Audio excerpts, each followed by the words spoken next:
Hello friends, एक बार आप लोगों का फिर से स्वागत है त्रिहम प्रतियोगिता संस्थान की तरफ से। आज का ये वीडियो करंट अफेयर्स का पार्ट 2 है।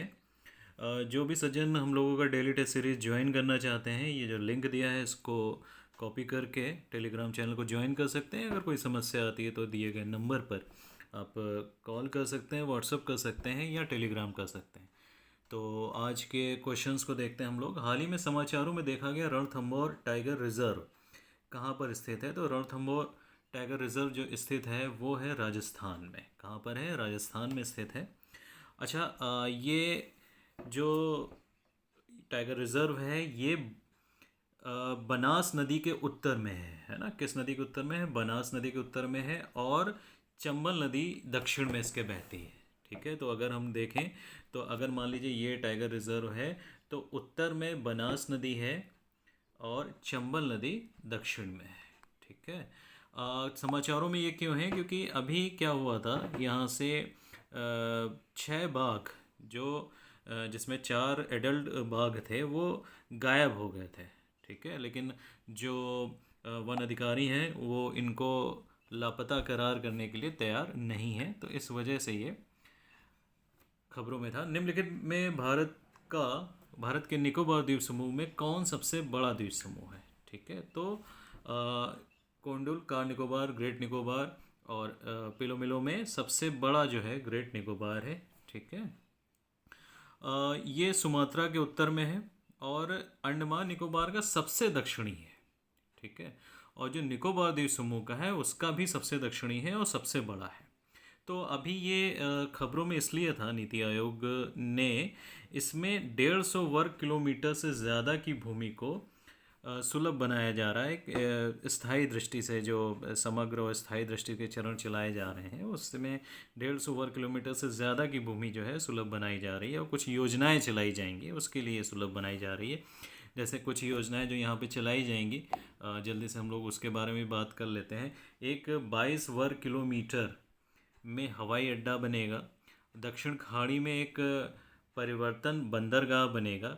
एक द्रुतगामी परिवहन प्रणाली यहाँ पर डेवलप करी जाएगी और मुक्त व्यापार क्षेत्र के बारे में और उसके भंडारण परिसर के बारे में यहाँ पर काम किया जाएगा। इसलिए ये थोड़ा सा खबर में है।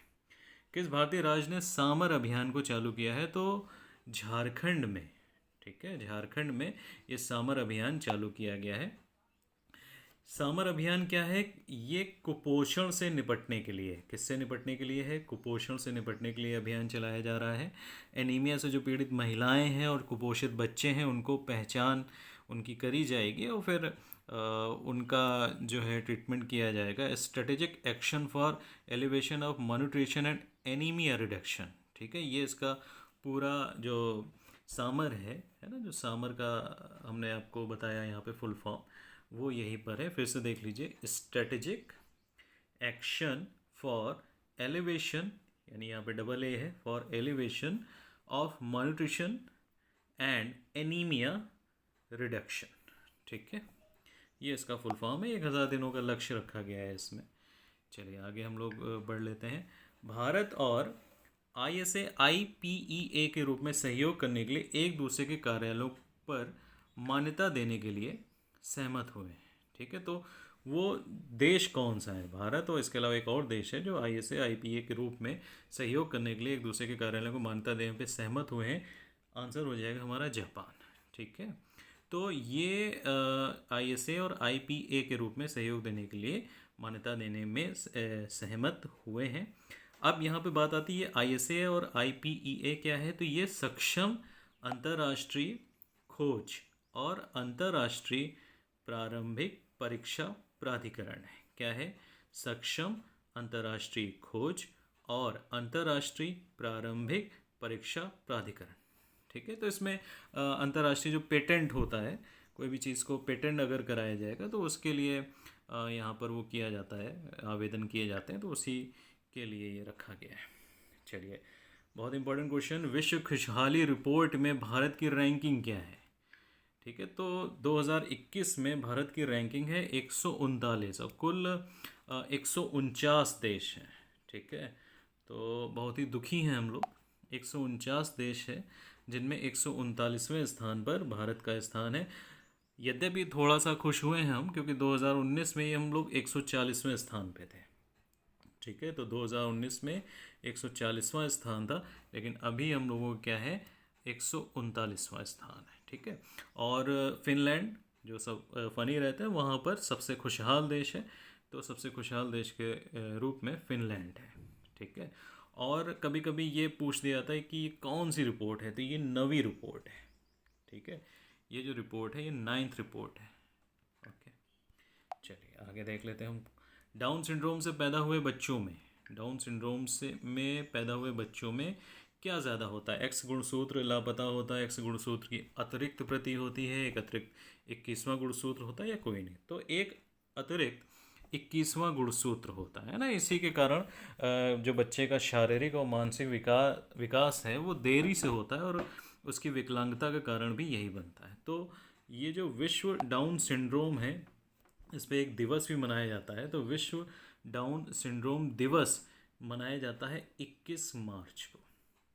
ठीक है, विश्व डाउन सिंड्रोम दिवस 21 मार्च को मनाया जाता है।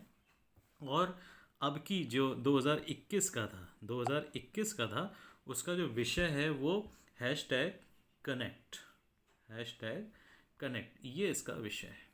ओके, अगला प्रश्न है, रक्षा मंत्रालय ने भारतीय सेना को एंटी टैंक गाइडेड मिसाइलों की आपूर्ति के लिए किस संगठन के साथ एक समझौते पे हस्ताक्षर किया है? ठीक है, तो BDL यानी कि भारत डायनेमिक्स लिमिटेड के साथ एक हस्ताक्षर किया है समझौते पर रक्षा मंत्रालय ने। करीब 1188 करोड़ रुपए का ये समझौता है। और इसके बाद क्या होगा, जो ये BDL कंपनी है भारतीय सेना के लिए मिलान 2T, फिर से देख लेते हैं हम लोग, मिलान 2T, ये एंटी टैंक गाइडेड मिसाइल्स हैं, उनकी आपूर्ति करेगा। और कुल संख्या है 4960, इतनी एंटी टैंक गाइडेड मिसाइल की आपूर्ति करेगा। ठीक है, और 2016 में इससे पहले भी हस्ताक्षर हो चुके हैं। प्रतिवर्ष अंतर्राष्ट्रीय प्रसन्नता दिवस कब मनाया जाता है ना? तो अंतर्राष्ट्रीय प्रसन्नता दिवस प्रतिवर्ष मनाया जाता है 20 मार्च को, सभी को पता है 20 मार्च को मनाया जाता है। तो दुनिया भर में खुशी के महत्व को चिन्हित करने के लिए ये रखा गया, तो 20 मार्च को अंतर्राष्ट्रीय प्रसन्नता दिवस। और अब की बार का जो विषय था वो था हैप्पीनेस। ये लोग आप लोग नोट कर लिया कीजिए इसको, happiness for all for ever, happiness for all for ever. ठीक है, लिखने पे मत जाया कीजिए, जो मैं बोलता हूँ आप उसको पॉज करके लिख लिया कीजिए, अपने पास नोट्स बना लिया कीजिए, क्योंकि स्क्रीन पे फिंगर से लिखना होता तो उतना स्पष्ट नहीं हो पाता है। जो प्रसन्नता दिवस मनाने की शुरुआत हुई है वर्ष 2013 से हुई है, ये भी इम्पोर्टेंट है। ठीक है, तो चलिए आगे बढ़ते हैं, अगला प्रश्न देखते हैं हम लोग। नई दिल्ली ISSF विश्व कप में 10 मीटर एयर राइफल में कांस्य पदक किसने जीता है? ठीक है, तो दिव्यांश सिंह पवार हैं, उन्होंने ये कांस्य पदक जीता है। नस्लीय भेदभाव के उन्मूलन के लिए अंतर्राष्ट्रीय दिवस 2021 का विषय क्या है? ठीक है, तो नस्लीय जो भेदभाव दिवस है ना, वो मनाया जाता है 21 मार्च को। तो यहाँ पे ये भी लिख लीजिए, 21 मार्च को ये दिवस मनाया जाता है, और समानता को बढ़ावा देने का लक्ष्य रखता है, और लोगों को नस्लीय भेदभाव की जो नकारात्मक परिणाम होते हैं उनको याद दिलाता है। Youth standing up against racism, ये इसका विषय है 2021 का। ठीक है, 1966 से ये दिन मनाया जा रहा है। ठीक है, 1966 में निर्णय लिया गया था, और ये दिन तब से मनाया जा रहा है। आगे आ जाते हैं। CRPF ने 19 मार्च 2021 को अपना कौन सा स्थापना दिवस मनाया? तो 82वां स्थापना दिवस मनाया 19 मार्च 2021 को। और 27 जुलाई 1939, डेट याद रख लीजिएगा, 27 जुलाई 1939 को CRPF की स्थापना हुई थी, अस्तित्व में आया था। ठीक है, तो 82वां हो गया। अगला प्रश्न है, नौरोज किसको चिन्हित करता है? तो जब उत्तरी गोलार्ध में वसंत की शुरुआत होती है, ठीक है, उत्तरी गोलार्ध में जब वसंत की शुरुआत होती है तो उसको नौरोज से रिलेट करते हैं। ये नौरोज क्या है? ईरानी नववर्ष, ठीक है, ईरानी या फ़ारसी हम लोग कह सकते हैं। तो ईरानी या फ़ारसी नववर्ष है, ठीक है। और वसंत विषु इसी दिन चालू होता है। तो अभी क्या हुआ था कि बीजिंग में, है ना, बीजिंग में जो भारतीय दूतावास है, तो ये 20 मार्च 2021 को ये मनाया गया। और शंघाई सहयोग संगठन के सचिवालय में आयोजित किया गया था। कहाँ किया गया था? एससीओ के सचिवालय में आयोजित किया गया था। तो भारत का जो दूतावास है वो भी इसमें शामिल हुआ था। अगला प्रश्न है, किस राज्य ने हाल में ही सार्वजनिक संपत्ति क्षय वसूली का विधेयक 2021 पारित किया है? तो हरियाणा ने।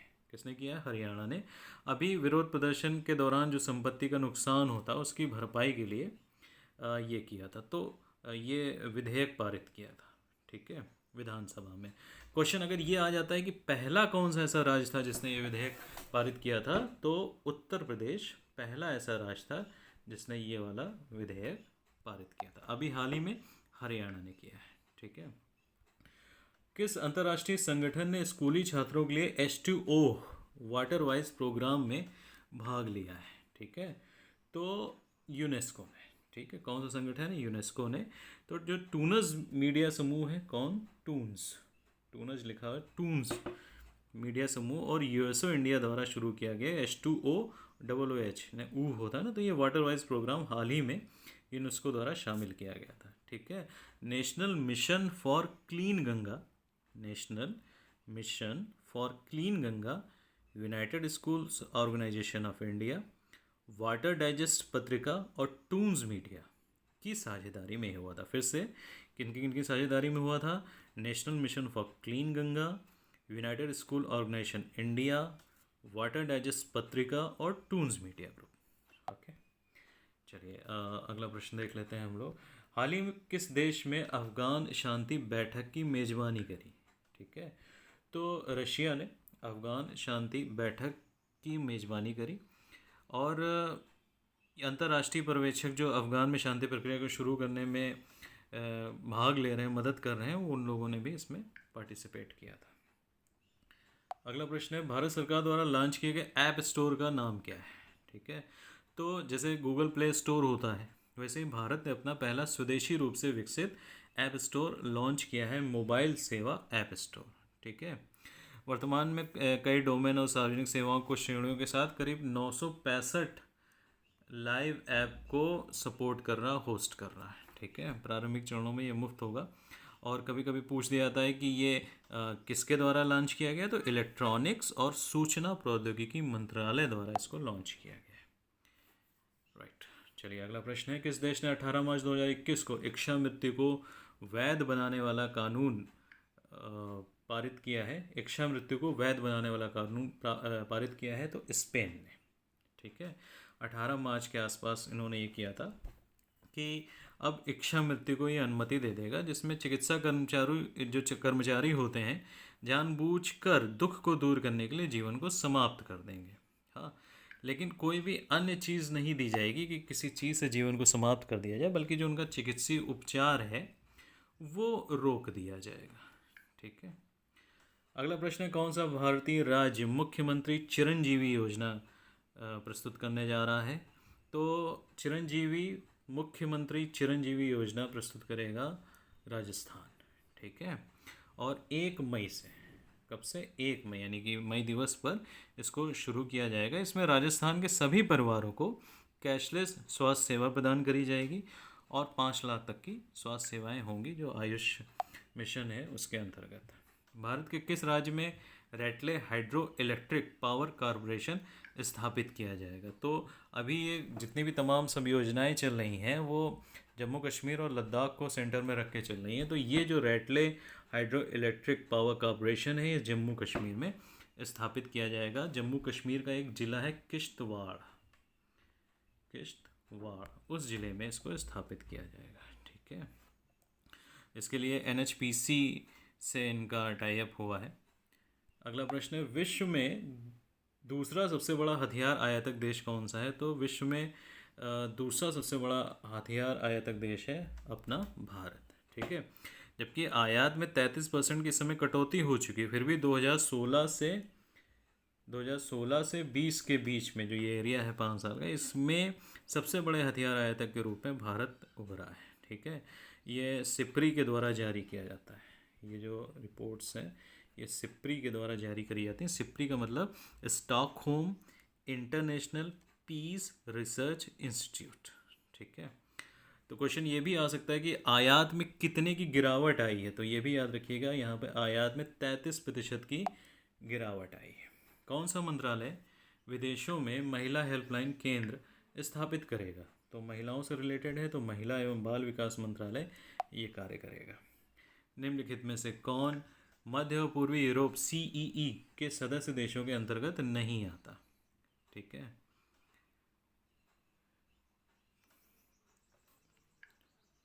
ओके, तो अब ये वाला प्रश्न देख लेते हैं हम लोग। निम्नलिखित में से कौन सा देश जो है मध्य और पूर्वी यूरोप सीईई के सदस्य देशों के अंतर्गत नहीं आता? एस्टोनिया, ब्रुनेई और चेक गणराज्य।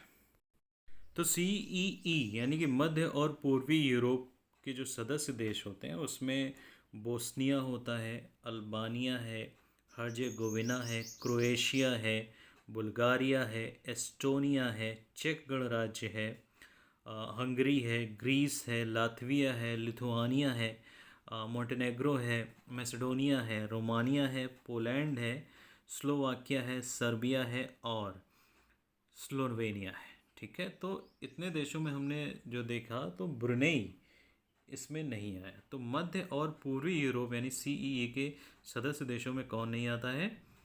ब्रुनेई नहीं आता है। ठीक है, यहाँ पे एक थोड़ा सा हम लोग देख लें, एक सिद्धांत है सिनात्रा सिद्धांत। सिनात्रा सिद्धांत क्या है? मिखाइल गोर्बाचेव, जो गोर्बाचेव थे, उनकी सोवियत सरकार ने जो पड़ोसी राज्य थे जो वार्सा संधि से आच्छादित थे उसमें आंतरिक मामलों को निर्धारित करने की अनुमति देने के लिए ये काम किया था। ठीक है, तो ये सिनात्रा सिद्धांत होता है। मंत्रालय ने 16 मार्च से 31 मार्च 2021 तक पोषण पखवाड़ा चालू किया है, तो महिला और बाल विकास मंत्रालय ने ये काम किया है।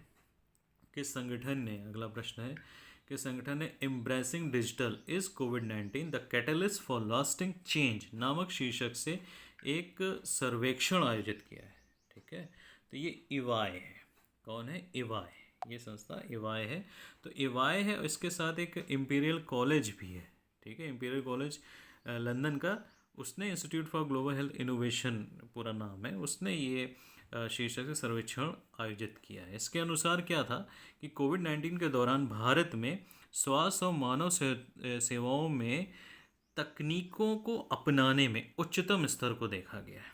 ठीक है, कुछ देश हैं जिन पे ये सर्वेक्षण किया गया, उसमें भारत है, ऑस्ट्रेलिया है, यूएई है, इटली है, अमेरिका है और यूनाइटेड किंगडम है। ठीक है, तो उस पर ये किया गया है। चलिए आगे बढ़ते हैं हम लोग, अगला प्रश्न देख लेते हैं। हाल ही में किस संस्थान ने कृत्रिम प्रकाश संश्लेषण की खोज करी है? तो Jawaharlal Nehru centre for advance scientific research जो इंस्टीट्यूट है उसने एक ऐसी विधि खोजी है जो प्रकाश संश्लेषण करती है। इसके लिए उन्होंने क्या किया है, एक उत्प्रेरक प्रणाली बनाई। क्या बनाई? एक उत्प्रेरक प्रणाली बनाई है जो MOF808 ये धातु कार्बनिक ढांचा है, इस पर आधारित है। तो इसको याद रखिएगा, MOF808 पर आधारित है। इसमें एक फोटो सेंसिटाइजर है जो सौर ऊर्जा का उपयोग करता है, और जो ये उत्प्रेरक होता है वो कार्बन डाइऑक्साइड को कम करता है। ठीक है, तो इस तरीके से उन्होंने ये खोजी हुई है। अगला, वसंत विषु किस तारीख को निर्धारित है? तो आपकी 2021 का जो वसंत विषु होगा 20 मार्च को पड़ेगा और लगभग सुबह 9:37 से। ठीक है, और ये याद रखिए कि ये सिर्फ एग्जैक्ट 20 नहीं होता, ये 19 से लेकर 21 के बीच में किसी भी तारीख में पड़ सकता है। ठीक है, तो अभी जो खगोलीय गणना हुई है तो वसंत का पहला दिन 20 मार्च को पड़ेगा। अगला प्रश्न आ जाते हैं हम लोग, किस भारतीय मंत्रालय ने हाल ही में भारत, ब्राज़ील, दक्षिण अफ्रीका IBSM महिला फोरम की बैठक का नेतृत्व किया? तो महिला और बाल विकास मंत्रालय ने किया है ये काम। ओके, अगला प्रश्न है, निम्नलिखित में से किस संस्थान ने जीवों की आनुवंशिकता की विविधता का मानचित्रण करने के लिए ट्रेस बायोमी प्रोजेक्ट को लॉन्च किया है? तो council of scientific and industrial research NIO ने ये काम किया हुआ है। ठीक है, चलिए अगला प्रश्न देख लेते हैं हम लोग। स्टॉप टीबी पार्टनरशिप बोर्ड के अध्यक्ष के रूप में किसको नियुक्त किया गया है? तो डॉक्टर हर्षवर्धन को इसके अध्यक्ष के रूप में नियुक्त किया गया है। सवाल नए टाइप में है, ग्लोबल वेज रिपोर्ट 2021 मजदूरी और कोविड-19 के समय में न्यूनतम मजदूरी, है ना, तो ये रिपोर्ट किसने जारी करी है? तो अंतर्राष्ट्रीय श्रम संगठन। ठीक है, अंतर्राष्ट्रीय श्रम संगठन ने ये रिपोर्ट जारी करी है और इसके अनुसार क्या हुआ है कि एशिया में श्रमिकों की जो औसत मजदूरी है वो घटी है और न्यूनतम मजदूरी 176 रुपये। ठीक है, राष्ट्रीय तल स्तर पर न्यूनतम मजदूरी 176 रुपये प्रतिदिन है, लेकिन वास्तविक मजदूरी वास्तव में कहीं ज़्यादा है और प्रतिदिन 269 रुपये है। अगर औसत निकाली जाए तो 269 के हिसाब से आती है। ठीक है, अगला प्रश्न है, के बीच भारत की पहली लिबोर अल्टरनेटिव रेट डील को साइन किया जाएगा? तो भारतीय स्टेट बैंक और इंडियन ऑयल कॉरपोरेशन लिमिटेड जो IOCL है वो पहली बार इस तरीके के मसौदे पर हस्ताक्षर करेंगे। ठीक है, अगला प्रश्न देख लेते हैं हम लोग। किस संगठन ने मानदंडों का उल्लंघन करने के लिए बैंकों पर मौद्रिक जुर्माना लगाने की शक्ति है? तो बैंकों पे कोई भी कार्रवाई करने की शक्ति RBI के पास होती है, तो RBI आंसर हो जाएगा इसमें। कल्याणी राफेल एडवांस सिस्टम का मुख्यालय कहाँ पर है? तो ये मुख्यालय कहाँ पर है? हैदराबाद में। ठीक है, ये कल्याणी समूह भारत का है और इजराइल का जो राफेल एडवांस डिफेंस सिस्टम उनके बीच में एक संयुक्त उद्यम है ये। और अभी भारतीय वायुसेना के लिए मध्यम सतह की श्रेणी की एक वायु मिसाइल का पहला बैच ये डिज़ाइन कर रहे हैं, है ना, उस वजह से ये खबरों में है। अगला प्रश्न है, हाल ही में समाचारों में देखी गई स्वचालित बंदूक M46 प्रक्षेपक तोप कहाँ विकसित करी गई है? तो ये अपने भारत में विकसित करी गई है। कहाँ विकसित करी गई है? ऑप्शन डी, भारत में, है ना। तो ये रूसी 130 mm 46 क्षेत्र बंदूक के साथ जुड़े हुए का एक रूपांतर है, उसका रूपांतर है ये, है ना, और भारतीय सेना के लिए ये बनाई जा रही है इस समय तक। ठीक है, आगे स्टार्टअप इंडिया सीड फंड योजना के कार्यान्वयन और निगरानी के लिए जो सलाहकार समिति है उसकी अध्यक्षता कौन करेंगे? तो HK मित्तल साहब करेंगे उसकी अध्यक्षता। हाल ही में इस्तीफ़ा देने वाले PM मोदी के प्रमुख सलाहकार कौन थे जिन्होंने हाल ही में इस्तीफ़ा दिया? तो व्यक्तिगत कारणों से PK सिन्हा जी ने अपना इस्तीफ़ा दे दिया था। ठीक है, अगला प्रश्न है, फेडरेशन कप सीनियर राष्ट्रीय एथलेटिक्स चैंपियनशिप की महिला 100 मीटर फर्राटा दौड़ में किसने गोल्ड जीता है? तो S धनलक्ष्मी जी ने ये गोल्ड जीता है। ठीक है, 11.39 सेकंड का समय लगाकर इन्होंने ये काम किया है। तो ये आज के कुछ टॉप 38 क्वेश्चंस थे। उम्मीद करते हैं कि आपको वीडियो अच्छा लगा होगा। तो kindly like and share the video and join our Telegram group. Okay, thank you.